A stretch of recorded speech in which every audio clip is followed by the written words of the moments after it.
नमस्कार साथियों, M bye Bhanu Pratap के YouTube चैनल पर एक बार फिर से आप सभी का हार्दिक स्वागत है।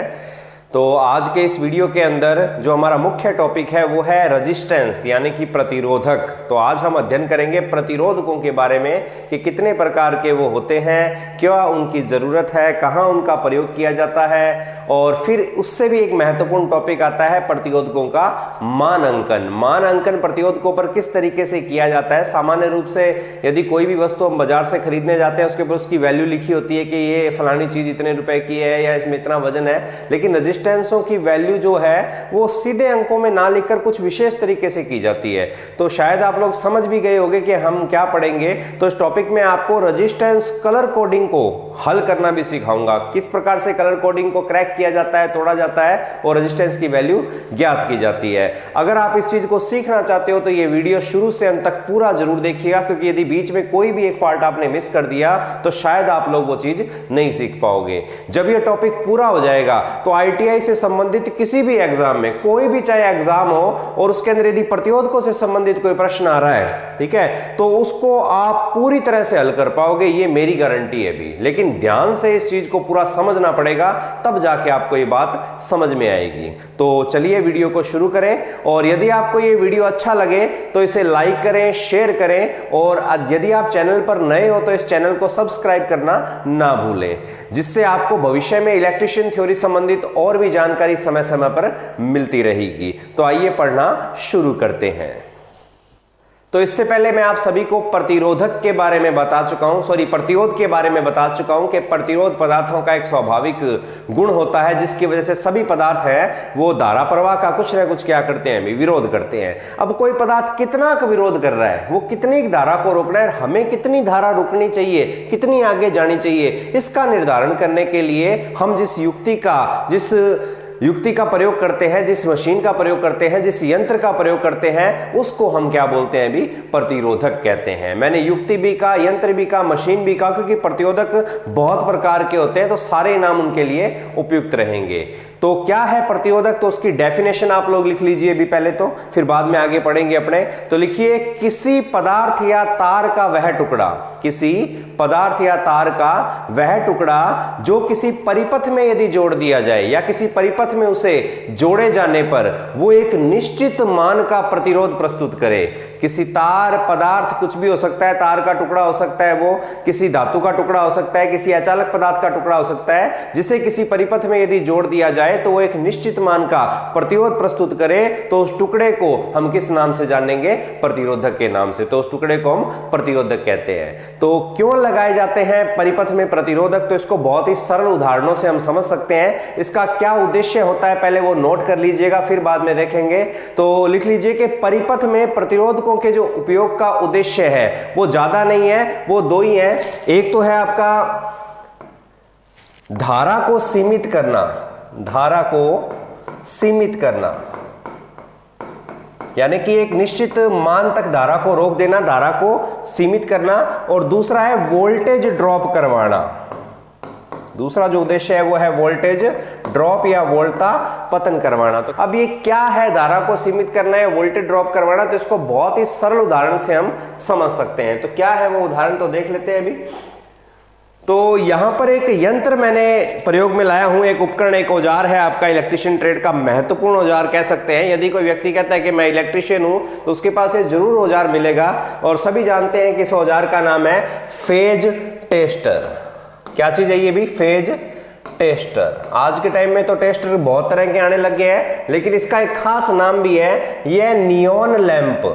कौन सा लैंप, नियॉन लैंप। इसके अंदर एक विशेष प्रकार का लैंप लगा है, नियॉन लैंप फेज टेस्टर बोलते हैं इसको। बाकी नियॉन लैंप आगे पढ़ाएंगे तब बात करेंगे। तो ये टेस्टर का काम क्या है अभी, टेस्टर का काम है कि आपके घर में फेज आ रहा है कि नहीं आ रहा, लाइट है या नहीं है, किसी तार में सप्लाई आ रही है कि नहीं आ रही, लाइव वायर में लाइव रहने लायक सप्लाई है कि नहीं है। तो आप क्या करते हो, किसी भी तार पर, मान लेते हैं एक तार जा रही है और इसकी टिप जो है ये रही, यहीं लगा देते हैं, एक तार जा रही है और आप इस तार से टिप को टच करते हो और ऊपर कैप पर अपनी उंगली रखते हो तो इसके अंदर लगा ये जो नियॉन लैंप है ये रहा, इस जगह शायद नजर आ रहा होगा आपको, वो ब्लो करता है, अगर फेज होगा तो जलेगा, नहीं है तो नहीं जलेगा।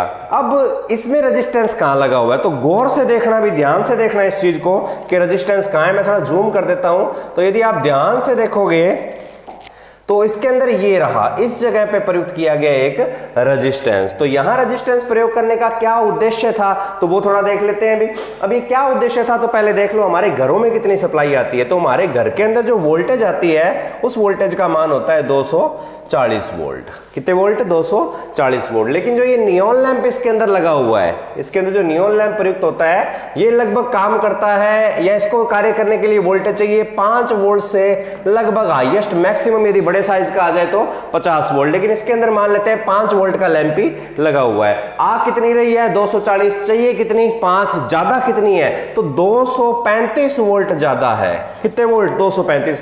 अब ये 235 या 240 वोल्ट यदि इस नियॉन लैंप के अंदर से गुजरेगी तो ये लैंप खराब हो जाएगा। तो हमें 240 में से 5 वोल्ट तो लैंप की रखनी है और बाकी 235 वोल्ट क्या करवानी है? भी ड्रॉप करवानी है, ये लैंप तक पहुंचनी नहीं चाहिए। तो इसलिए रास्ते में क्या लगा दिया? एक प्रतिरोध लगा दिया। ठीक है, अब ये क्या करेगा? जैसे ही यहां से हमने इसको फेज तार के साथ संयोजित किया, इस जगह फेज तार प्रदान की है, तो जो भी वोल्टेज आ रही है पहले रेजिस्टेंस के अंदर से होकर गुजरेगी, रेजिस्टेंस अपने हिस्से की वोल्टेज क्या कर लेगा? भी ड्रॉप कर लेगा और बाकी आपके लैंप तक जाएगी और फिर आपका रास्ता परिपथ पूरा होगा और लैंप आपका जलने लगेगा।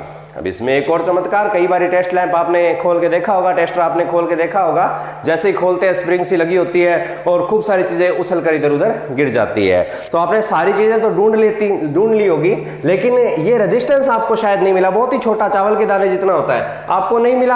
अब आपने क्या किया? बाकी चीजें लैंप वगैरह सब कुछ स्प्रिंग वगैरह लगा के कैप को बंद कर दिया और टेस्टर को ले गए सॉकेट के पास में, और सॉकेट के अंदर जैसे ही टेस्टर लगाओगे उस समय फेज कौन बताएगा? ये मेरे को बता दो। उस समय फेज टेस्टर नहीं बताएगा, आप कहोगे, आपको क्या लगेगा? झटका। फिर ढूंढोगे कि कुछ ना कुछ तो मिसिंग है, और वो मिसिंग होने वाली चीज क्या होती है? भी वो प्रतिरोधक होती है। तो यहां तक शायद इसका उपयोग या उद्देश्य समझ गए होगे।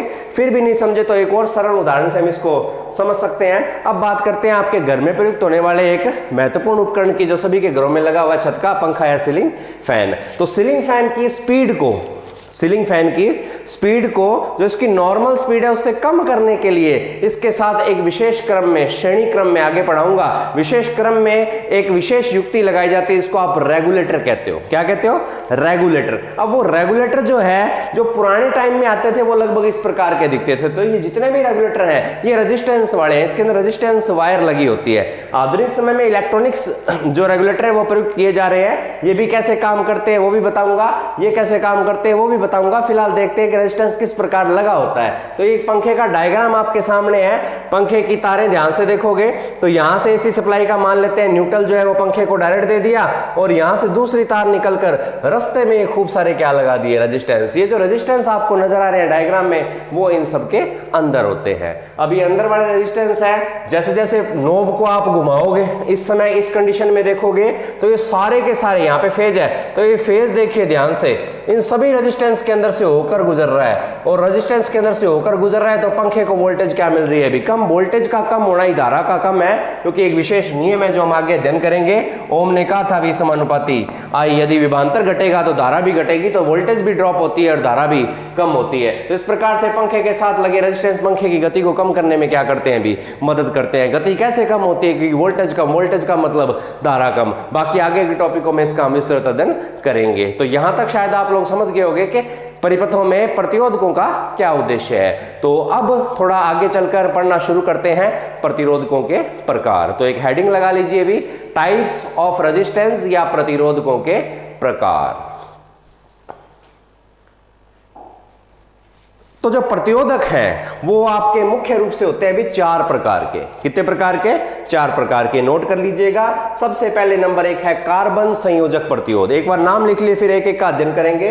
दूसरा है तार कुंडलित। तार कुंडलित को आप लोग वायर वाउंड भी कहते हो। भी इसको क्या बोला जाता है? वायर वाउंड रेजिस्टेंस भी कहा जाता है। फिर आता है कार्बन फिल्म रेजिस्टेंस। फिल्म क्या होती है वो भी आगे दिखाऊंगा। फिर धातु फिल्म रेजिस्टेंस। तो मुख्य रूप से अब तक आगे के टॉपिकों में रेजिस्टेंस बहुत प्रकार के पढ़ाने हैं आपको मैंने, लेकिन फिलहाल के लिए कि हम लगभग 2-3 महीने इन चीजों को आगे लेके चल सके तो इन चारों के बारे में पता होना जरूरी है। उसके बाद में जब इलेक्ट्रॉनिक्स आएंगे तो और भी तरह तरह के रेजिस्टेंस आपको मैं फिर से बताऊंगा। तो फिलहाल के लिए रेजिस्टेंस कितने प्रकार के हैं? 4। एक कार्बन संयोजक, तार कुंडलित, कार्बन फिल्म और धातु फिल्म। अब ये क्या होते हैं, किस प्रकार बने होते हैं, तो इनका अध्ययन अब हमने करना है। तो हेडिंग लगा लीजिए नंबर 1, कार्बन संयोजक प्रतिरोधक। तो ये किस प्रकार से कार्य करते हैं तो इसके बारे में लिखना शुरू कीजिए भी। तो अब पढ़ेंगे हम कार्बन संयोजक प्रतिरोधक के बारे में। तो दिखने में बोर्ड पे आपको नजर आ रहा होगा, कार्बन संयोजक प्रतिरोधक इस प्रकार से नजर आता है।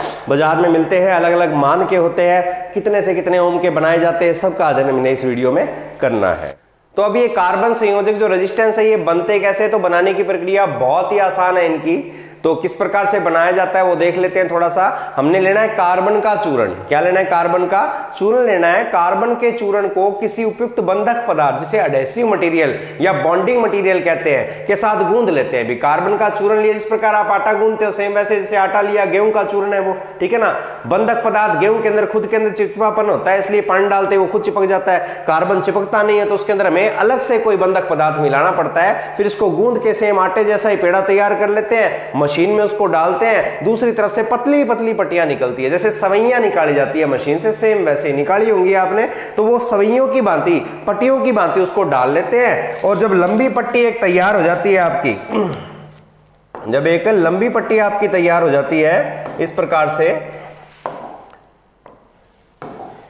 एक लंबी पट्टी तैयार हो गई है, अब क्या करेंगे, जितनी जरूरत होती है उसके हिसाब से इसमें से टुकड़े काट लेते हैं भी। तो इसके अंदर से छोटे छोटे टुकड़े अपने क्या कर लेते हैं भी, काट लेते हैं। छोटे भी काट सकते हैं, बड़े भी, ज्यादातर आकार में बड़े नहीं होते हैं। तो इस प्रकार से हमने 3-4 इसमें से क्या काट लिए, टुकड़े। अब इसको सूखा देते हैं। जब ये सूख जाएंगे, सूखने से थोड़ी देर पहले एक और प्रक्रिया दोहराई जाती है, इसके कनेक्टिंग वायर लगाने पड़ते हैं। तो जैसे ही मान लेते हैं कि हमने एक टुकड़ा निकाला इस प्रकार से, ये रहा भी, ये एक टुकड़ा था हमारा, रेजिस्टेंस तैयार हो गया था। अब हमने क्या किया, इसके निर्मित होने से पहले, सूखने से थोड़ा सा पहले क्या करेंगे, इसके अंदर कनेक्टिंग वायर जोड़ेंगे भी। अब कनेक्टिंग वायर जो जोड़ने के लिए या तो टिन आलेपित तांबे की तार इस प्रकार से इनके दोनों सिरों पर लगा देते हैं, ठीक है। या एक और तरीका होता है, वो दूसरा तरीका क्या है तो वो भी मैं आपको बता देता हूं। यहाँ पे एक कैप लगती है भी इस प्रकार से, एक ब्रास की कैप, पित्तल की टोपी लगा दी जाती है। तो दोनों ही तरह के आपने देखे होंगे रेजिस्टेंस। तो वायर वाला तो ये रहा, ब्रास की कैप वाला आगे डायग्रामों में आ जाएगा। तो या तो ब्रास की कैप लगी होती है या ये संयोजक वायर लगाए जाते हैं, ताकि इसको परिपथ में आसानी से जोड़ा जा सके। तो इस प्रकार निर्मित होते हैं आपके कौन से प्रतिरोधक, कार्बन प्रतिरोधक। अब बात करते हैं प्रकारों की। तो लिख लीजिएगा कि कार्बन प्रतिरोधक जो है, कार्बन संयोजक प्रतिरोधक जो है वो 2 प्रकार के होते हैं। कितने प्रकार के? 2 प्रकार के।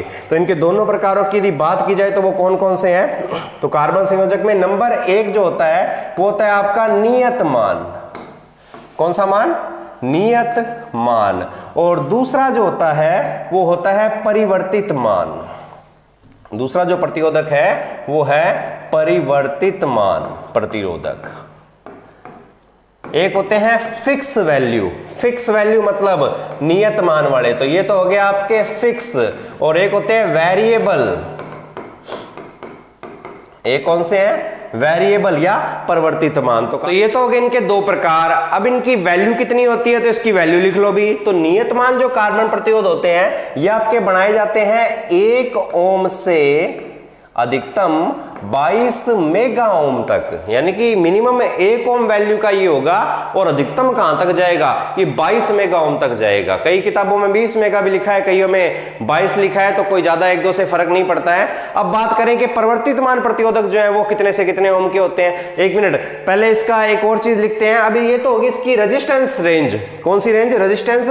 अब इनका जो वाटेज है, जो कंजप्शन ऑफ पावर है या शक्ति क्षमता है वो कितनी होती है तो वो भी लिख लो। इनका निर्माण करते हैं 1/8 वाट से मैक्सिमम बनते हैं ये 2 वाट तक भी। 1/8 से कितने वाट तक बनते हैं? 2 वाट तक। अब बात करें परिवर्तित मान की तो इसकी वैल्यू क्या होती है तो ये भी लिख लो भी। तो परिवर्तित मान जो प्रतिरोधक होते हैं ये बनाए जाते हैं आपके 100 ओम से 5 मेगा ओम तक। परिवर्तित मान है 100 ओम से कितने मेगा ओम तक?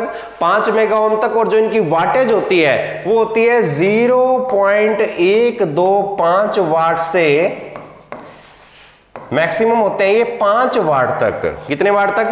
5 वाट तक। अब आपकी किताबों की बात थोड़ी सी कर लेते हैं, क्योंकि कईयों के दिमाग में ये आंकड़ा भी खटकेगा और ये वाला आंकड़ा भी खटक जाएगा। किताबों में कई जगह लिखा हुआ है 0.05 वाट से, 0.05 वाट से आगे लिखा होगा 0.25 वाट तक, यानी कि 0.05 वाट से लेके 0.25 वाट तक। ठीक है, ये भी एक किताब के अनुसार ये भी सही होगा, कुछ किताबों के अनुसार ये भी सही होगा, कुछ एक आंकड़ों में लिखा हुआ है कि ये वाला भी दे रखा है और मैक्सिमम दे देंगे इसको 25 वाट तक। ज्यादा से ज्यादा कितने वाट तक? 25 वाट तक। तो ये खूब सारे आंकड़े इसके अंदर उपयुक्त करते हैं। अब आपके दिमाग में फिर वही डाउट कि जी कौन सा करें, तो मैंने आपको कल भी समझाया था, पिछली वीडियो में भी समझाया था कि इस तरह के जब भी प्रश्न आते हैं तो उसके अंदर डिपेंड करता है कि एग्जामिनर जिसने एग्जाम तैयार किया है उसने कहां से पढ़कर वो प्रश्न दिया है। अब उसके पास यदि ये वाली किताब होगी तो इसको सही ये मानेगा, ये वाली हुई तो ये मानेगा, ये वाली हुई तो ये मानेगा।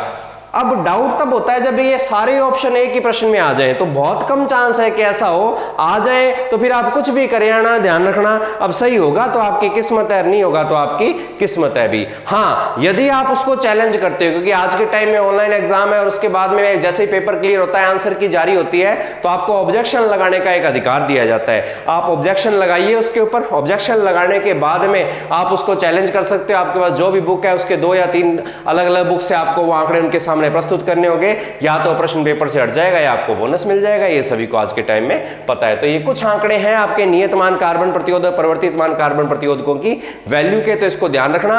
अब बात करते हैं नेक्स्ट आपका, जिसका नाम है वायर बाउंड रेजिस्टेंस, यानी कि तार कुंडलित प्रतिरोधक। अब ये क्या होते हैं तो देखते हैं अभी।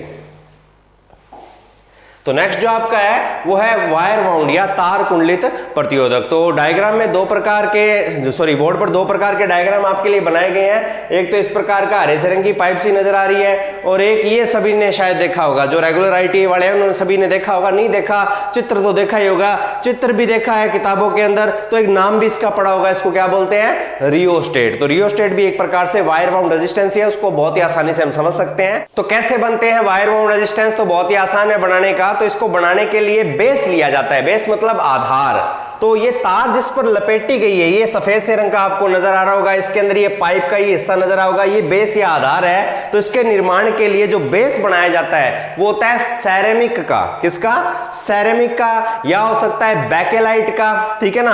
पोर्सलिन का भी प्रयुक्त किया जा सकता है, चीनी मिट्टी जिसे आप कहते हो। अब कईयों के दिमाग में प्रश्न आएगा जी ये सैरेमिक क्या होती है? तो सैरेमिक विभिन्न प्रकार की मिट्टियां ही हैं, अलग अलग मिट्टी को गूंद कर विभिन्न टेम्परेचर पर रखकर पकाकर फिर ये तैयार होते हैं बेस इसके। तो कैसे निर्माण करेंगे? इसके निर्माण के लिए सैरेमिक, बैकेलाइट या पोर्सलिन के आधार पर, बेस पर क्या करेंगे? इस प्रकार से एक पाइप ले ली हमने, ठीक है, नजर आ ही रहा है आपको, फिर भी डायग्राम से बता ही देता हूं, और इसके ऊपर एक तार लपेट देंगे इस प्रकार से। बस अचालक पदार्थ की एक पाइप होनी चाहिए, बेस होना चाहिए, उसके ऊपर एक वायर लपेट देंगे, तैयार हो गया वायर बाउंड रेजिस्टेंस। ये वायर किसकी होती है तो वो भी आप लिख लेना कि वायर बाउंड रेजिस्टेंसों के निर्माण में जो तार प्रयुक्त करते हैं। 1 मिनट, मैंने पिछली वीडियो में बताया था, यदि आपने देखा हो, किन धातुओं के जो है तार, या कौन सी धातु है जिसका प्रयोग प्रतिरोधक बनाने में किया जाता है। तो शायद याद होगा आपको, एक है यूरेका और एक है मैग्नीन। यूरेका और मैग्नीन से मुख्य रूप से आपके वायर बाउंड रेजिस्टेंस तैयार किए जाते हैं। अब बात करें सस्ते किस्म के, कुछ सस्ते किस्म के रेजिस्टेंस भी आते हैं, उसमें यूरेका मैग्नीन के अलावा कई बार नाइक्रोम की तार लगा देते हैं, जो हीटर के अंदर स्प्रिंग सी नहीं लगी होती वो, लेकिन उसमें दिक्कत यह है कीमत तो कम हो जाती है, लेकिन जब वो काम करते हैं तो हीट ज्यादा जनरेट करते हैं। यूरेका और मैग्नीन से निकलने वाली गर्मी कार्य के दौरान उत्पन्न होने वाली ऊष्मा का मान काफी क्या रहता है? अभी कम रहता है, आपके यंत्रों उपकरणों को ज्यादा नुकसान नहीं होता। तो इस प्रकार से तैयार किए जाते हैं आपके वायर बाउंड। अब जिस प्रकार कार्बन प्रतिरोधक आपके 2 प्रकार के थे, सेम उसी प्रकार वायर बाउंड भी आपके कितने प्रकार के हैं? 2 प्रकार, दोनों के दोनों लिखे हुए हैं। एक है नियत मान वाला, ये जो है ये कौन सा है? ये नियत मान है, और ये जो है ये परिवर्तित मान है, ये आपका वेरिएबल या परिवर्तित मान है। अब नियत मान वाले की खास बात क्या होती है मैं बताना भूल गया था पीछे में, यहां समझ लेंगे अपने। ये यदि 100 ओम का है, कितने ओम का है? 100 ओम का। तो इन दोनों टर्मिनलों के बीच में हमें हमेशा 100 ओम का रेजिस्टेंस ही मिलेगा, ये ना बढ़ेगा ना घटेगा। उसके बाद में जब वेरिएबल की बात करें तो वेरिएबल के पहले तो बात है टर्मिनल 2 नहीं होते, टर्मिनल होते हैं कितने? 3 या टर्मिनल दिखाई दे रहे होंगे आपको 4। इनमें से यूज करते हैं कोई भी 2 टर्मिनल, ठीक है ना। तो आप एक टर्मिनल तो ये यूज कर सकते हो या एक टर्मिनल ये यूज कर सकते हो। इन दोनों के बीच में रेजिस्टेंस ले सकते हैं, ये भी यूज कर सकते हैं और ये भी यूज कर सकते हैं। इन दोनों के बीच में रेजिस्टेंस ले सकते हैं, आप ये टर्मिनल यूज कर सकते हो और उसके साथ में एक ये वाला यूज कर सकते हो। तो इस प्रकार से तो अलग अलग टर्मिनल यूज, एक बार में टर्मिनल 2 ही काम में आएंगे। इसको फिक्स वैल्यू यदि आपने बनाना है तो ये वाला और ये वाला टर्मिनल यूज कर लो, इसकी वैल्यू भी फिक्स हो जाएगी। तो वेरिएबल जो रेजिस्टेंस है उनके कई लाभ है भी, मान परिवर्तित भी कर सकते हैं, कितना भी कम मान या कितना भी ज्यादा मान। अब कैसे मान परिवर्तित होगा? तो ऊपर जो ये आर्म दे रखी है इसको बोलते हैं चल भुजा, रोटेटिंग आर्म या मूवेबल आर्म इसको नाम दिया जाता है। इसको जब आगे या पीछे करते हैं तो ये विभिन्न संख्या में तारों को परिपथ में जोड़ता है या हटाता है। तो ये कैसे काम करता है इसको एक बार थोड़ा सा समझ लेते हैं, किस प्रकार से आपके परिवर्तित मान काम करते हैं। तो मैं एक सरल से डायग्राम से आपको समझाने का प्रयास करूंगा। मान लेते हैं कि ये हमारा सेरेमिक का आधार आ गया और उसके बाद में ये हमने इसके ऊपर क्या लपेट दी? भी तार लपेट दी, तार के 2 सिरे अंतिम लास्ट। तो ये हमने एक वायर बाउंड रेजिस्टेंस बना लिया। अब इतना ही यदि प्रयुक्त करेंगे, इसको ऐसे इसी कंडीशन में प्रयुक्त करेंगे तो ये तो नियत मान का बन गया, क्योंकि इस टर्मिनल और इस टर्मिनल के बीच में जो रेजिस्टेंस मिलेगा वो हमें फिक्स मिलेगा। लेकिन इसी को हमें परिवर्तित मान बनाना है तो हम क्या करेंगे? एक रोटेटिंग आर्म चल भुजा इस प्रकार से लेंगे। इस भुजा को हम आगे पीछे कर सकते हैं, इस प्रकार की व्यवस्था कर देंगे, एक रॉड लगा देंगे यहाँ पे, वो जो डायग्राम में लगी है मैं दोबारा दिखा दूंगा। अब इन 3 टर्मिनलों में से एक तो ये चल मूवेबल आपने काम में लेना है और इन दोनों में से कोई भी एक फिक्स टर्मिनल काम में ले हो और यहां जो आपको रेजिस्टेंस मिलेगा वो आपका वेरिएबल होगा। अब वेरिएबल कैसे होगा तो वो ध्यान से देखो भी। अब हमने जो प्रयुक्त कर रखा है यहां से और यहां से तार का केवल इतना सा हिस्सा ही काम में आ रहा है, तार का केवल एक छोटा सा हिस्सा ही काम में आ रहा है और यहां रेजिस्टेंस मान लेते हैं हमें मिल गया कितना? 1 ओम। अब हमने क्या किया? अब हमें रेजिस्टेंस मिल गया कितने ओम? 1 ओम। अब हम क्या करेंगे? इस चल भुजा को थोड़ा आगे बढ़ा देंगे, थोड़ा आगे बढ़ा देते हैं अभी। तो हम इस चल भुजा को आगे बढ़ा के यहां तक ले आएंगे, यहां टच करवा देंगे। इस प्रकार से जैसे हमने टच करवाया तो ध्यान से देखो तार की लंबाई क्या होगी? भी बढ़ गई। लेंथ जब इंक्रीज होती है, आगे पढ़ाऊंगा लेकिन फिर भी अभी बता रहा हूं, आपको पता होगा कि रेजिस्टेंस जो है वो डायरेक्टली प्रोपोर्शनल यानी कि समानुपाती होता है किसके? लंबाई के। तो जैसे ही हमने इसको आगे बढ़ाया तार की लंबाई, कुंडलियों की संख्या, टर्नें बढ़ गई, टर्नें बढ़ी, लेंथ बढ़ी, लेंथ बढ़ा, तो यहाँ पे रेजिस्टेंस भी बढ़ के मान लेते हैं कितना मिल गया? 10 ओम। घटाना है पीछे ले लो, बढ़ाना है आगे ले लो। तो इस प्रकार से काम करते हैं आपके वेरिएबल रेजिस्टेंस। तो समझ में आ गई होगी बात शायद। तो दोबारा देख लेते हैं अपने उसी डायग्राम को जो हमने पहले देखे थे। तो ये रहे 2 प्रकार के आपके रेजिस्टेंस, एक आपका नियत मान का और एक आपका परिवर्तित मान का। बनाने का तरीका बता दिया था, अब इनकी वैल्यू थोड़ी सी नोट कर लो। तो नियत मान के जो रेजिस्टेंस होते हैं तार कुंडलित, ये 0.1 ओम से 50 किलो ओम तक बनते हैं। जो नियत मान के होते हैं ये बनते हैं 0.1 ओम से 50 किलो ओम, तो इसकी रेजिस्टेंस वैल्यू है। उसके बाद में अधिकतम बनते हैं ये 50 वाट तक। कितने वाट तक?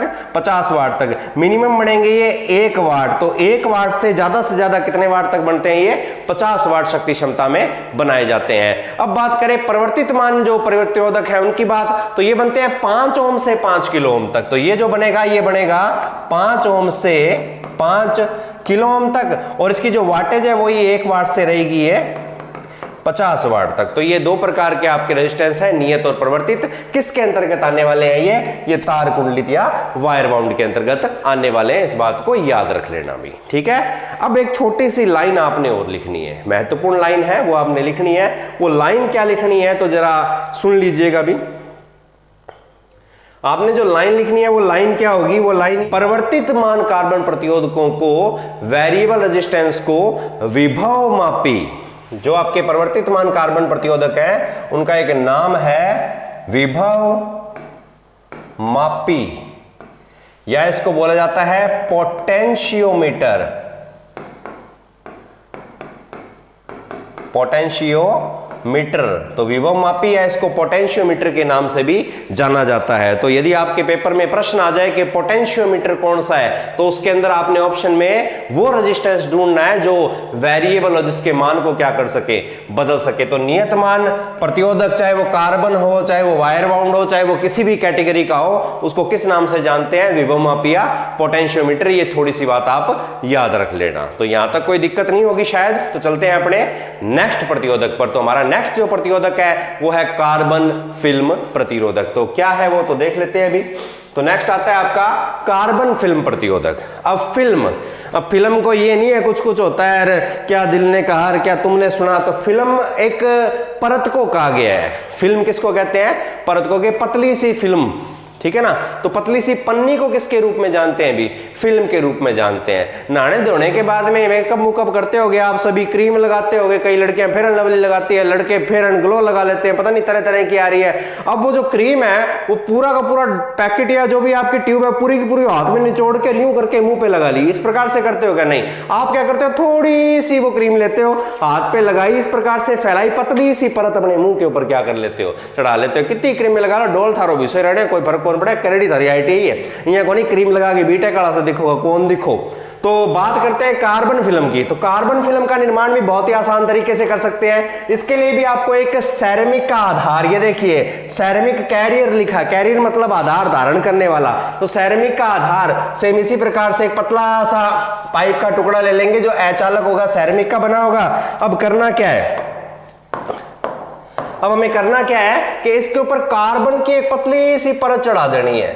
कार्बन को पन्नी के रूप में डालकर इसके ऊपर कार्बन की एक पतली सी फिल्म चढ़ा देंगे। इस प्रकार से देख लो, रिबन सा इसके ऊपर लपेट दिया। इस प्रकार से चढ़ाने के बाद में सेम वही है, दोनों तरफ दो कैप लगा देंगे, कैप लगाओ चाहे वायर लगाओ, और दो संयोजक इसके तैयार हो जाएंगे। इस प्रकार से निर्मित हो जाता है आपका कार्बन फिल्म। तो काफी सारी बातें इसके अंदर पहले से लिखी हुई है, तो इसको देख लीजिएगा। डायग्राम यदि आपको चाहिए तो आप ये बना सकते हो। एंड कैप विद लीड्स, तारों के साथ एंड कैप है कार्बन की। ये रही फिल्म, ये जो फिल्म नजर आ रही है, ये जो पट्टी नजर आ रही है, सारी की सारी कार्बन की है। उसके बाद में लिखा हुआ कोटिंग। हाँ, यहां एक बात और, अब कौन सा प्रतिरोधक कार्बन फिल्म है, कौन सा प्रतिरोधक कार्बन संयोजक है, कौन सा वायर बाउंड है, तो लगभग कई बार इनको देखकर पहचाना नहीं जा सकता, क्योंकि इनके ऊपर चढ़ी होती है एक कोटिंग, एक विशेष प्रकार की कोटिंग चढ़ाई जाती है, जिससे अंदर वाले हिस्से को कोई नुकसान ना पहुंचे। अंदर वाले हिस्से को सुरक्षित रखने के लिए, इस रेजिस्टेंस को वातावरण के प्रभावों से बचाने के लिए, बाहरी तापमान से बचाने के लिए मुख्य जो इसका घटक है उसके ऊपर एक कोटिंग चढ़ा दी है, और ऊपर से इसके ऊपर रंग बिरंगी पट्टियां बना देते हैं। वो कलर कोडिंग में अपने अध्ययन करेंगे। तो ये प्रतिरोधक जो है आपका, ये कौन सा है अभी, ये कार्बन फिल्म प्रतिरोधक। अभी कितने से कितने ओम तक बनाए जाते हैं, तो बहुत ही आसान है, लिख लो भी। तो ये कार्बन फिल्म जो प्रतिरोधक होते हैं, ये बनते हैं 1 ओम से मैक्सिमम 10 मेगा ओम तक। 1 ओम से कितने तक, 10 मेगा ओम तक ये रेजिस्टेंस वैल्यू में बनाए जाते हैं, और ज्यादा से ज्यादा बनते हैं ये 1 वाट में। तो 1 ओम से 10 मेगा ओम तक प्रतिरोध में, और इनकी शक्ति क्षमता जो होती है वो कितनी होती है अभी, 10 वाट तक होती है। अब इसके अलावा भी इसके अंदर एक महत्वपूर्ण चीज है। अब वो महत्वपूर्ण चीज क्या है, तो वो भी लिख लो। अब ये जो कार्बन फिल्म प्रतिरोधक है, ये ज्यादा तापमान पर कार्य कर सकते हैं। अब तक जो पड़े प्रतिरोधक थे, वायर बाउंड थे, वो तो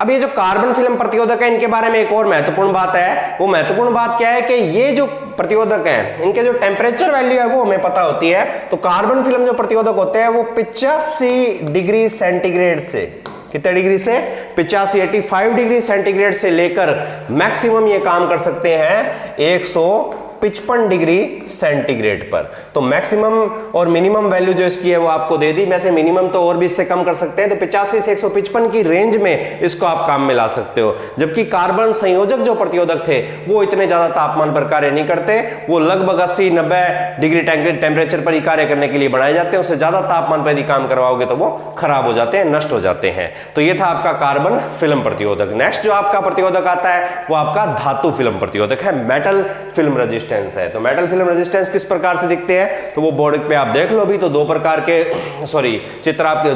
चित्र आपके सामने प्रदर्शित है। ये मेटल फिल्म प्रतिरोधक है, बाहर से देखोगे तो ऐसा नजर आएगा, और इसकी आंतरिक संरचना इस प्रकार की होती है। अब ये कैसे है, तो लिख सकते हो आप, मेटल फिल्म जो रेजिस्टेंस होते हैं उसको बनाने के 2 तरीके हैं। मेटल फिल्म रेजिस्टेंस कितने प्रकार से बनाए जाते हैं, 2 प्रकार से। एक होते हैं मोटी फिल्म वाले और एक होते हैं पतली फिल्म वाले। एक होते हैं कौन सा, मोटी फिल्म वाले 4-5 घंटे की, और दूसरी होती है पतली फिल्म, ठीक है ना। यानी कि धातु की एक पे तो मोटी फिल्म या मोटी परत चढ़ी होगी और एक पे पतली परत चढ़ी होगी, बस इतना ही फर्क है। अब ये बनते कैसे हैं, तो बनाने का तरीका थोड़ा सा इसका टिपिकल है, थोड़ा सा मुश्किल है, आसानी से निर्मित नहीं होते, मशीनें वगैरह चाहिए इसके लिए। तो मोटी फिल्म वाले प्रतिरोधकों का निर्माण यदि आपको करना हो तो आप क्या करोगे, एक उपयुक्त धातु ले लोगे, यूरेका या मैग्नीन ले ली, उसको पीस के उसका क्या बना लिया, चूर्ण बना लिया, और उसके अंदर कोई और अचालक पदार्थ का चूर्ण डालेंगे, जैसे कांच का चूर्ण डाल दिया, चीनी मिट्टी का चूर्ण डाल दिया, वो पीस लेंगे, फिर उसके अंदर कोई एडेसिव या बॉन्डिंग मटेरियल वगैरह डाल के उसको गूंद लेंगे, गूंद के वो एक पतली सी पेस्ट बन जाएगी। फिर क्या करेंगे, एक बेस लेंगे वही सेरेमिक का, और इस सेरेमिक के बेस के ऊपर फिर एक बेस लेंगे सेरेमिक का, और सेरेमिक के बेस के ऊपर पतली सी परत चढ़ा देंगे, यानी कि लेपित कर देंगे किसको, धातु की पेस्ट को, इस प्रकार से, ठीक है ना। अब ये लेपित हो गया, अब इसके दो संयोजक बाहर निकाल लेंगे, जैसा कि आपको चित्र में नजर आ रहा है। ये जो लेपित वाली प्रक्रिया से बनाया गया है, ये होता है आपका मोटी फिल्म वाला। कौन सा होता है, मोटी फिल्म। पतली फिल्म बनाने का तरीका थोड़ा सा अलग है। पतली फिल्म वाले में लेंगे बेस हम सेरेमिक या पोर्सिलिन का या बैकेलेट का पतला सा छोटा सा बेस ले लेंगे, आधार ले लेंगे अचालक। अब इस पर क्या करेंगे, धातु की वाष्प इकट्ठी करेंगे, वाष्पीकरण प्रक्रिया करेंगे, धातु को गर्म करेंगे, कुछ रासायनिक पदार्थ उसके अंदर मिलाए जाएंगे, धातु वाष्पीकृत होगी और इसको चार्ज दिया जाएगा, और धातु के जो वाष्प के अणु हैं, जो वाष्प के जो अणु हैं वो इसके ऊपर धीरे धीरे हल्के हल्के रूप से क्या होने लगेंगे, एकत्रित होने लगेंगे, और इसके चारों ओर धातु की एक पतली सी परत आ जाएगी भी।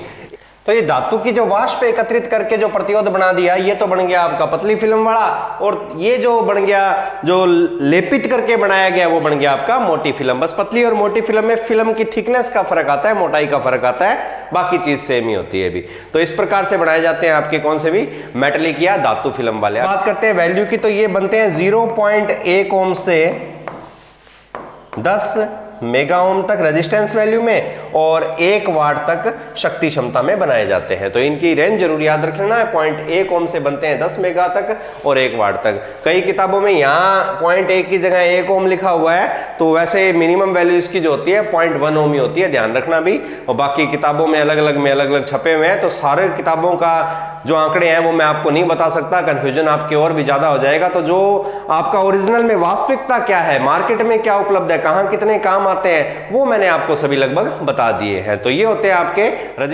अब एक और बात, ये किस तापमान पर, कितने तापमान पर काम करते हैं, तो ये 120 डिग्री सेंटीग्रेड से मैक्सिमम काम करते हैं 175 डिग्री सेंटीग्रेड तक। 120 डिग्री सेंटीग्रेड तापमान से लेके ज्यादा से ज्यादा 175, यानी कि कार्बन वाले से ये ज्यादा उस तापमान पर काम कर सकते हैं। तो ये 4 प्रकार के प्रतिरोधक हो गए। आपको निर्माण विधि के आधार पे भी आप इसको कह सकते हो कि कैसे कैसे बनाए गए हैं। एक कार्बन संयोजक था, एक वायर बाउंड था, एक कार्बन फिल्म था और एक धात्विक फिल्म था। तो यहां आपका एक टॉपिक समाप्त होता है, वो है प्रतिरोधकों के प्रकार। अब जो नेक्स्ट टॉपिक आपका आ रहा है वो है प्रतिरोधकों पर उनके प्रतिरोध का मान अंकन। तो हेडिंग लगा लीजिए, प्रतिरोधकों पर प्रतिरोधक का मान अंकित करना या मान अंकन करना। तो किस प्रकार से करते हैं, बहुत ही आसान है, आराम से समझ सकते हो। ये तो मान अंकन किस प्रकार किया जाता है, मान अंकन क्यों पढ़ाया जा रहा है आपको। वैसे तो कभी भी कहीं आपको अंकन नहीं पढ़ाया जाता, लेकिन रेजिस्टेंस में क्यों पढ़ाया जा रहा है, इसके कुछ कारण है। तो सबसे पहले उन कारणों पर गौर कर लेते हैं, फिर आगे टॉपिक शुरू करेंगे अपने। होता क्या है कि प्रतिरोधक जो है वो आपके 2 प्रकार के, 2 आकार में बनाए जाते हैं। एक वो प्रतिरोधक होते हैं जो साइज में काफी बड़े होते हैं अभी, और एक वो प्रतिरोधक होते हैं जो आकार में बहुत ही छोटे से होते हैं। तो दोनों ही शायद नजर आ रहे होंगे, एक तो आकार में बहुत बड़ा है। अब जो बहुत बड़ा प्रतिरोधक है, इस पे हम इसका मान लिख सकते हैं, मान लिख देते हैं 1 मेगा ओम, ठीक है। और ये बन गया, मान लेते हैं 50 वाट का। 1 मेगा ओम का बन गया 50 वाट का, आसानी से लिख दिया, आप आराम से पढ़ सकते हो, कोई दिक्कत नहीं है। अब एक जो आकार में बहुत ही छोटा सा है, चावल के दाने जितना है, मामूली सा ही है, छोटा सा है, उसके ऊपर मान कैसे लिखोगे। चलो लिख भी दिया, मेड़े मुड़ा में नाम लिखवाया होगा आपने चावल के दानों पर, ठीक है ना। हाँ, तो पता नहीं किसका लिखवाया, जो भी, चलो लिखवा दिया, लेकिन कितनी कीमत लगी होगी उसकी, ठीक है ना। अब कई कहें जी हमने नहीं लिखवाया, लेकिन जैसे कीमत पूछूंगा वो कई कहें 20 रुपया लग गया, कई 10 रुपया लग गया, तो जैसे पैसे बताओगे वैसे पकड़े जाओगे। तो उस छोटे से चावल के दाने पर, अब थोड़ा जूम कर लेते हैं उस दाने को, तो इस छोटे से चावल के दाने पर पहले तो बात है नाम या मान लिखना बहुत ही मुश्किल है, लिख भी देंगे तो इसकी कीमत बढ़ जाएगी। अब जो आपके कार्बन रेजिस्टेंस जो है नियतमान वाले, ये 1 रुपए का आता है, 1 रुपए के 2 आ जाते हैं ज्यादा से ज्यादा बात में, ठीक है ना।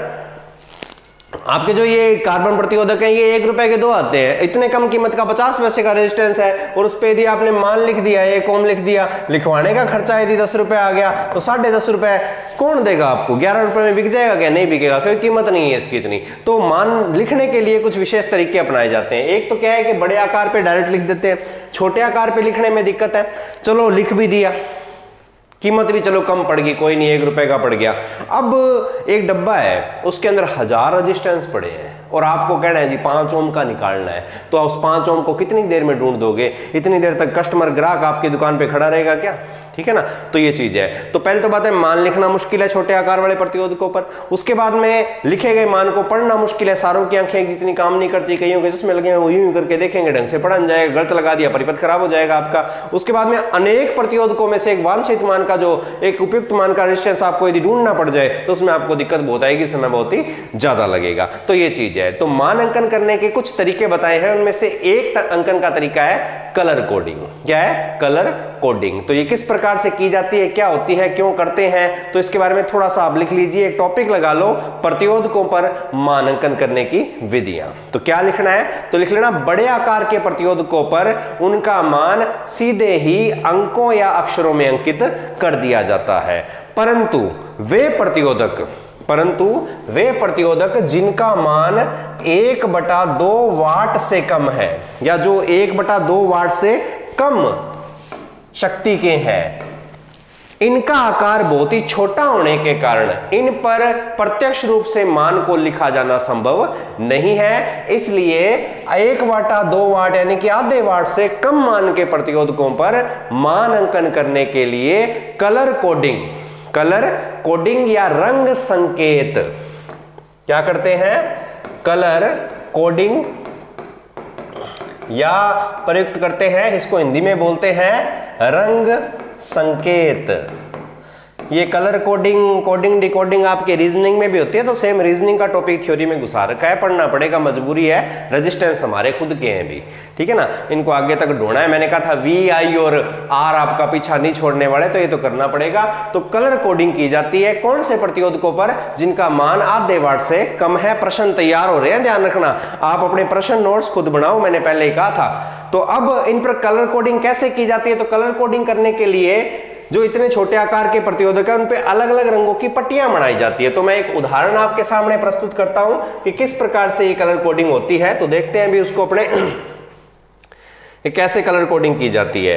तो इस प्रकार से ध्यान से देखो भी, ये एक रेजिस्टेंस है जिसका साइज बहुत ही छोटा है, लेकिन जूम करके आपको बड़ा नजर आ रहा है। अब करेंगे क्या, रेजिस्टेंस पर मान लिखे जाने की जगह नहीं है, और हमने क्या किया, इस पर 4 रंगों की पट्टियां बना दी, 4 अलग अलग रंगों की क्या बना दी? पट्टियां बना दी, 4 बना दी, 5 बना दी, 6 भी बनाएंगे, सब पढ़ेंगे, आराम से पढ़ेंगे।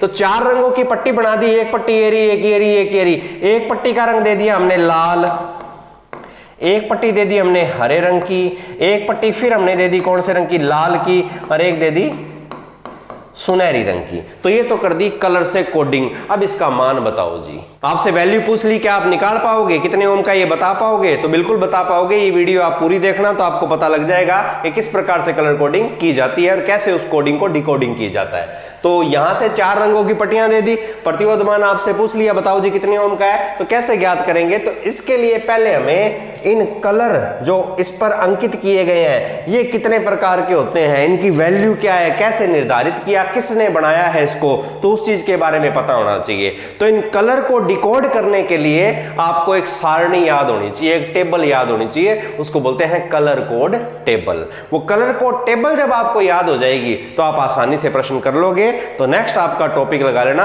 कलर कोड टेबल या रंग संकेत तालिका। तो क्या होती है रंग संकेत तालिका, उसका अपने अध्ययन करेंगे। तो देखते हैं रंग संकेत तालिका को। तो बहुत ही आसान है, तालिका यदि आप देखना चाहो तो आप देख सकते हो इस प्रकार से, ये रही बोर्ड पे बना दी है अभी मैंने आपके सामने प्रस्तुत की है 6 बैंड की। भारत के अंदर जो है रेजिस्टेंस बनते हैं वो होते हैं 4 बैंड के। कितने बैंड के? 4, यानी कि हमारे यहाँ बनने वाले रेजिस्टेंस में पट्टियां कितनी होती है?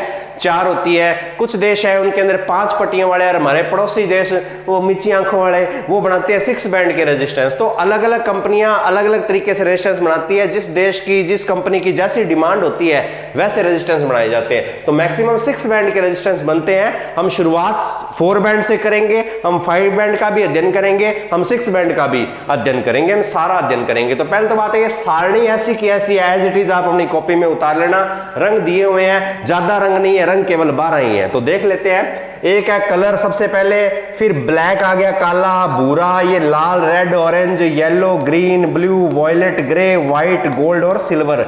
1 2 3 4 5 6 7 8 9 10 11 और 12 के 12 रंग होते हैं। ये आपकी कलर कोड है। फिर आपकी ITI लेवल की किताब के अंदर एक 13वां कॉलम भी होता है, वहां पे लिखते हैं नो कलर। नो कलर मतलब कोई रंग नहीं, इसके बारे में बताऊंगा मैं। ये इस तरीके की 6 बैंड की आपकी टेबल होती है। अब 6 बैंड की टेबल के अंदर ये जो टेबल के अंदर है 6 बैंड है, ये किस प्रकार से आपको प्रतिरोध का मान बताते हैं, तो ये चीज आपको पहले क्लियर होनी चाहिए, फिर अपने आगे बात करेंगे। लेकिन इससे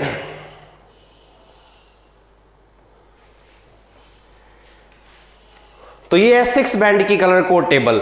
अपने 4 बैंड से शुरुआत करनी है, 6 तक पहुंचना है, आराम से पहुंचेंगे। पहले इस टेबल को बनाना सीखते हैं कि बनती कैसे है, क्योंकि इतनी बड़ी टेबल को एकदम से याद करना काफी मुश्किल है। तो इसके लिए एक छोटा सा फॉर्मूला है। इलेक्ट्रिकल ट्रेड में ज्यादा फॉर्मूले हैं नहीं, जीके के अंदर तो बहुत सारी चीजें होती है कि कहावत सी बना देते हैं कि राम जी गए वनवास पे तो राम से बना देंगे राजस्थान, मैं से बना देंगे मध्य प्रदेश, ऐसे करके पूरा पूरा आपको भारत का हो सकता है सारा का सारा जिले वगैरह याद करवा दे। तो हमारी ITI ट्रेड के अंदर ज्यादा कुछ नहीं है, लेकिन इस सारणी के बारे में एक बहुत ही बढ़िया सी लाइन बनाई हुई है, उसी के आधार पे हम याद करेंगे। तो कलर कोड टेबल बनाना सभी सीख लो, इसके बिना आपके सवाल नहीं हो पाएंगे। तो कैसे बनेगी ये सारणी? तो सबसे पहले हमें करना क्या है कि जितने भी कलर कोड टेबल के अंदर रंग है उनके अंग्रेजी में नाम याद होने चाहिए। काले को क्या बोलते हैं, ब्लैक, लाल को क्या बोलते हैं, रेड, ये आपको पता होना चाहिए। और अब हर जो रंग है उसको एक विशेष क्रम में रखना है हमने, और जितने भी अंग्रेजी नाम है रंगों के उनके पहले पहले अक्षर को उठाना है,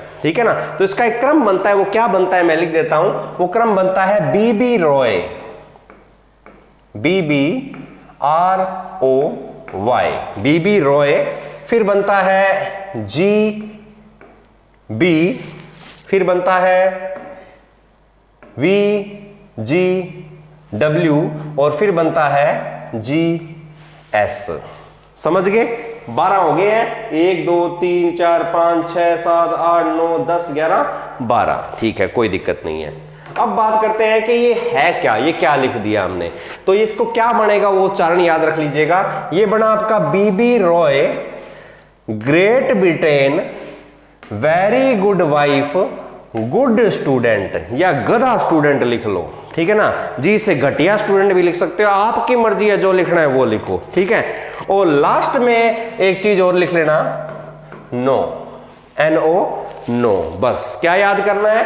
BB Roy, great Britain, very good wife, good student और नो, ठीक है। या N ही लिख दो, कोई दिक्कत नहीं है। अब इसका बढ़ेगा क्या, तो ध्यान से देखो। BB रॉय, बीबी है किसी की, वो रो रही है। कहां रो रही है जी? ग्रेट ब्रिटेन में रो रही है। कहां रो रही है? ग्रेट ब्रिटेन में। वेरी गुड वाइफ है, बहुत अच्छी पत्नी है किसी की, अपने को लेना देना किसकी है। एक घटिया स्टूडेंट उस पर नजर रख रहा है, घटिया या गुड स्टूडेंट भी हो सकता है, उस पर नजर रख रहा है N, लेकिन उस वाइफ का इसमें कोई इंटरेस्ट नहीं है, नॉट इंटरेस्ट या नो, ठीक है ना। उसने मना कर दिया कि भाई नजर नजर मत रख। तो क्या बना? BB Roy, great Britain, very good wife, good student और नॉट इंटरेस्ट या नो या N, कुछ भी। तो वो लास्ट वाला तो इसके अंदर वैसे भी टेबल के अंदर नहीं था, ये तो मैंने ऐड किया है। तो इस तरीके से आप इसको याद कर लेना, ये इसी क्रम में याद रख लो भी। तो याद हो गया BB रॉय, ग्रेट ब्रिटेन। अब वो जो हमने क्षैतिज तल में लिखा था, अब उसको वर्टिकली लिखेंगे, ठीक है ना। वर्टिकली मतलब ऊर्ध्वाधर तल में लिखेंगे और सारणी का निर्माण करना शुरू करेंगे भी। तो कैसे बढ़ेगी सारणी, देख लेना ध्यान से। क्या था वो क्रम लिखो पहले तो था BB रॉय, तो BBROY, BB Roy, great Britain, very good wife, good, student और नो या नॉट इंटरेस्ट। अब आगे रंग लिखने हैं अभी। तो ये जो अंग्रेजी नाम थे रंगों के पहले पहले अक्षर हमने लिए। अब शुरुआत कहां से? तो पहला अक्षर है बी, बी यानी कि ब्लैक, तो यहां आएगा आपका काला। फिर बी से आएगा ब्राउन यानी कि भूरा, आर से रेड यानी कि लाल, ओ से ऑरेंज यानी कि नारंगी। यहां पे आपने संतरा संतरी नहीं लिखना, नारंगी लिखना है। उसके बाद में आएगा आपका येलो यानी कि पीला। फिर जी आया, तो पहला जी है हरा। फिर बी आ गया, आपकी बारी नीला यानी कि ब्लू है। वी से वॉयलेट यानी कि बैंगनी है भी, ये याद रखना पड़ेगा आपको। जी से ग्रे यानी कि सलेटी है। सलेटी को एक और नाम से जानते हैं, इसको बोलते हैं धूसर, ये भी कई बार लिखा हुआ आ जाता है। डब्ल्यू से व्हाइट यानी कि सफेद आ जाएगा भी आपका। जी से आएगा गोल्डन, अब की बारी जी आया तो गोल्डन यानी कि सुनहरा। एस से सिल्वर यानी कि चांदनी। और नो कलर, यहां पे नो कलर लिख देता हूं मैं एक बारी, थोड़ा सा आपको आसानी रहेगी। तो नो लिखा था, उसको हम नो कलर। नो कलर मतलब कोई रंग नहीं। एक ऐसी पट्टी भी होती है जिसमें कोई रंग नहीं होता, इसकी चर्चा करेंगे। तो ये आपके रंग आगे भी कलर आपने व्यवस्थित कर लिए। क्रम ये याद रखना, बीबी रोए यानी कि काला, भूरा, लाल, नारंगी, हरा, नीला, बैंगनी, सलेटी, सफेद, सुनहरा, चांदनी, और अंत में आना चाहिए कोई रंग नहीं। तो इस प्रकार से हम व्यवस्थित कर लेंगे इसको। तो इस प्रकार से आपने रंगों को पहले व्यवस्थित करना है, और व्यवस्थित होने के बाद में अब लिखने हैं इनकी पट्टियों के मान। तो हम शुरुआत में 4 बैंड टेबल का निर्माण कर रहे हैं। तो ये तो हो गए कलर भाई। अब इसके आगे पट्टियां बनेंगी भी। कितनी पट्टियां बनेंगी? 4 पट्टियां बनेंगी।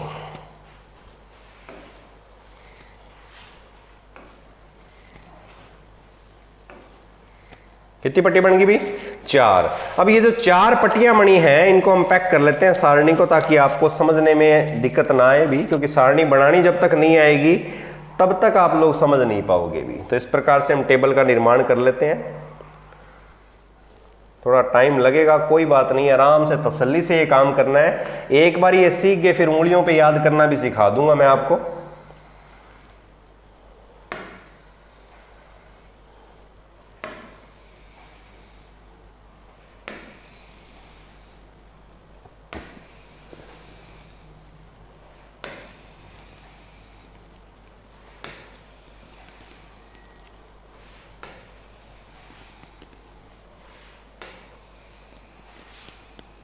तो ये आपकी भी 4 पट्टियां बन गई, ठीक है ना। अब इन पट्टियों के अंदर क्या क्या वैल्यू आनी है वो हमने नोट करनी है भी। तो पट्टियां आपकी 4 है। कौन सी पट्टी क्या होती है मैं बाद में बताऊंगा, पहले सारणी याद कर लेते हैं। तो यहां पर तो आ जाएंगे आपके, इस जगह तो आगे आपके रंग यानी कि कलर्स। ये टेबल तैयार है अभी। तो यहां तो आगे आपके रंग, ये आपकी है पहली पट्टी फर्स्ट, ये आपकी सेकंड दूसरी पट्टी, ये आपकी तीसरी पट्टी, और ये अंतिम यानी कि चौथी पट्टी। तो इस प्रकार से 4 पट्टियां, हर पट्टी के अंदर हर रंग की एक वैल्यू है, वो क्या है वो लिखनी है। तो लिखते शुरू करते हैं। काला, काले रंग का पहली पट्टी में कोई भी मान नहीं होता, यानी कि पहली पट्टी में इसकी कोई वैल्यू नहीं है। तो काले रंग के यहां पर लगा दोगे आप डैश। क्या लगा दोगे? डैश। उसके बाद में भूरे से आपने शुरू करना है। भूरे की वैल्यू होती है 1, लाल की 2, नारंगी 3, पीला 4, हरा 5, नीला 6, बैंगनी 7, स्लेटी 8, सफेद 9। यानी कि ये रंग यदि पहली पट्टी में आए तो उनकी ये वैल्यू आपने यूज करनी है। सुनहरे की कोई वैल्यू नहीं होती, ना ही चांदनी की और ना ही कोई रंग वाले की। तो जहां वैल्यू नहीं है, कुछ की वैल्यू नहीं भी है, सारणी हमने नहीं बनाई है, मानक सारणी है। पूरी दुनिया के प्रतियोगी निर्माता इस सारणी के आधार पर ही कलर कोडिंग करते हैं, तो हमें भी वैसे ही याद रखनी पड़ेगी।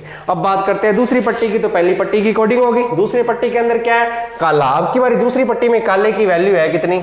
0। तो काले की वैल्यू इस बार कितनी है? 0। और बाकियों की भूरा लाल इन सब की सेम ही है। तो 1 2 3 4 5 6 7 8 9 सफेद तक 9 होगी। उसके बाद में बाकी 3 जो लास्ट में बच गए, सुनहरी चांदनी और कोई रंग नहीं, उनकी कोई वैल्यू नहीं है। अब तीसरी पट्टी, तीसरी पट्टी की खास बात है ये होती है गुणांक की। तीसरी जो पट्टी है यह गुणांक, गुणांक यानी कि मल्टीप्लायर बोलते हैं अभी इसको। अब इसकी वैल्यू कुछ खास है, कुछ अलग है, ये गुणा में आता है, कैसे होगा सब बताऊंगा, पहले सारणी बनाना सीख लो। तो सबसे पहले काले की वैल्यू होती है इसके अंदर 1, कितनी होती है 1, 1 है, यानी कि 1 के मल्टीप्लाई में आएगा। उसके बाद में भूरे की वैल्यू होती है 10 या 10 की पावर 1 भी इसको लिख सकते हो। लाल की वैल्यू होती है 10 की पावर 2, फिर 10 की पावर 3, बस वो 3 है, अब 10 की पावर 4, 10 की पावर 5, नीले की 10 की पावर 6। आपके रेजिस्टेंस 6 तक बनते हैं। यहाँ पे 3 को आपको पता ही है किलो कहते हैं और 6 को क्या कहते हैं, मेगा कहते हैं, इतना तो सबको याद होगा। अब 10 की पावर 6 के बाद में वैसे तो वैल्यू नहीं है, क्योंकि मेगा ओम तक ही, लास्ट 22 मेगा ओम तक हमारे रेजिस्टेंस बनते हैं, उससे ऊपर नहीं बनते हैं, तो आगे के लिखने के वैसे मतलब नहीं है, लेकिन लिख लेते हैं, कोई दिक्कत नहीं है। 7 है तो 10 की पावर 7, सवाल कुछ भी दे सकता हूं, ध्यान रखना, मैं प्रश्न कुछ भी हो सकते हैं, बनते ही हैं, एक अलग बात है। 10 की पावर 8, 10 की पावर 9, तो यहां तक क्लियर है, सफेद तक। अब सुनहरी और चांदनी जिसकी वैल्यू 2 पट्टियों में नहीं थी, तीसरी पट्टी में होती है, तो इसकी जो वैल्यू होती है वो होती है 10 की पावर -1, इसकी वैल्यू होती है 10 की पावर -2। 10 की पावर -1 का मतलब क्या है, तो 10 की पावर -1 का मतलब होता है 1 बटा में 10 यानी कि 0.1, और 10 की पावर -2 का मतलब होता है 1 बटा में 100 यानी कि 0.01। तो आप इसको 10 की पावर -1 भी लिख सकते हो और इसके आगे 0.1 भी लिख सकते हो, और यहां जो आप है इस जगह आप 10 की पावर -2 भी लिख सकते हो या 0.01 भी लिख सकते हो। समझ गए बात को, इतना याद रख लेना। और लास्ट में 9 कलर है तो तीसरी पट्टी में 9 कलर की कोई वैल्यू नहीं होती। तो यहां तक 3 पट्टियां कंप्लीट। अब बात करते हैं चौथी पट्टी की। तो चौथी पट्टी जो आपकी होती है ये होती है टॉलरेंस की। किसकी होती है, टॉलरेंस, सहिष्णुता बोलते हैं, ये भी क्या काम आती है सब बताऊंगा। तो चौथी पट्टी की वैल्यू लिखते हैं, काले रंग में चौथी पट्टी का कोई मान नहीं होता, खाली आएगा, वैल्यू ही नहीं है, ठीक है ना। ये खाली क्यों है ये भी बताऊंगा मैं।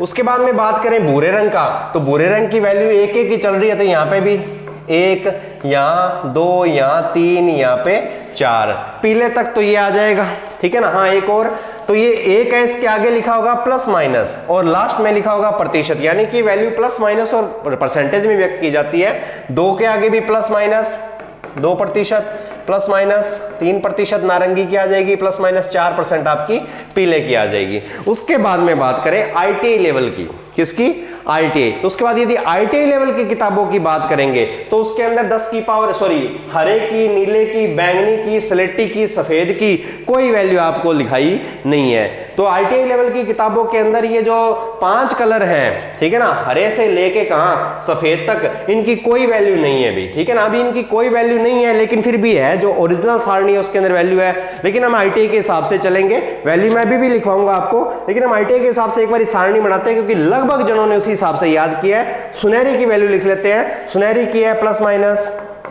5%, चांदनी की वैल्यू लिख लेते हैं प्लस माइनस 10%, और कोई रंग नहीं जिसकी 3 पट्टियों में वैल्यू नहीं आई थी, अंतिम पट्टी में वैल्यू होती है प्लस माइनस 20%। तो ये आपकी सारणी ITI के हिसाब से तैयार हो गई है। अब इसमें क्या मॉडिफिकेशन है वो मैं थोड़ा सा बता देता हूं।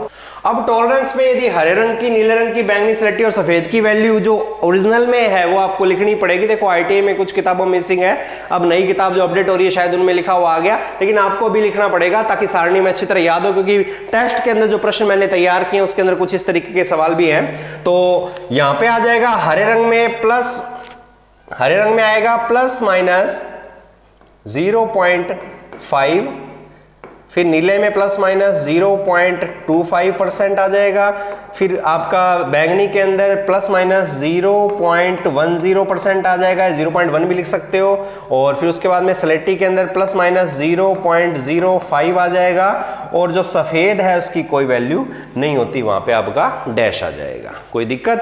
तो ये आपकी 4 बैंड की कलर कोड टेबल तैयार है अभी। तो 4 बैंड की कलर कोड टेबल को आप अच्छी तरह याद कर लेना, इसको इसी क्रम में बनाना आपने सीखना है। जब ये सारणी आपको याद हो जाएगी तब आप सवाल करने के काबिल होगे। तो कल मिलेंगे अपने